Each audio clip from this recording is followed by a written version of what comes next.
Hey y'all. I just restarted the Bible because I finished it, and usually I had totally forgotten about this because the Bible's long, and I'm always thinking about different things, and half the time I'm barely paying attention. Let's be real.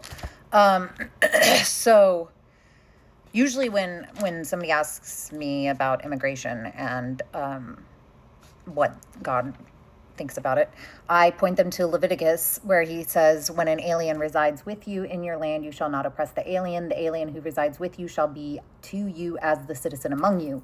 I always knew about that one, but now I'm rereading Numbers, and I didn't realize just one book later he brings it up again. He says, "And any alien residing among you who wishes to keep the Passover to the Lord shall do so according to the statute of the Passover and according to its regulation. You shall have one statute for both the resident alien and the native." I don't think that requires any interpretation. I think if you want to apply any part of the Bible, you should apply this part. I don't see why you would exclude this part and not other parts. It also is very much in line with everything Jesus teaches about, remember the story of the Good Samaritan, about different groups, about accepting different groups, about treating other groups as you would want to be treated. And first and foremost, the two primary laws, love thy God and love thy neighbor as thyself. This is in line with that.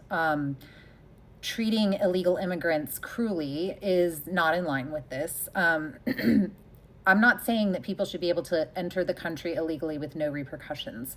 I'm saying that you can execute repercussions in a way that is humane and that is constitutional, and the government doesn't have to do anything in line with Christianity, but I do, and I have to talk about things that are wrong when I see them, and I have to vote in a way that aligns with the values of Christ, because I've declared myself a disciple of Christ and that I've committed myself to that.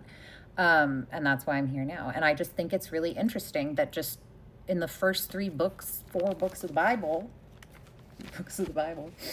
I'm not that bright sometimes. They already bring up twice that you need to treat foreigners the same way you treat citizens.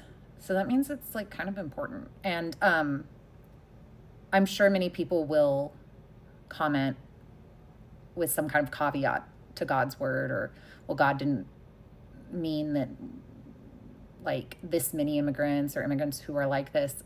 I think that God in his almighty power anticipated current circumstances, and I think he still meant what he said.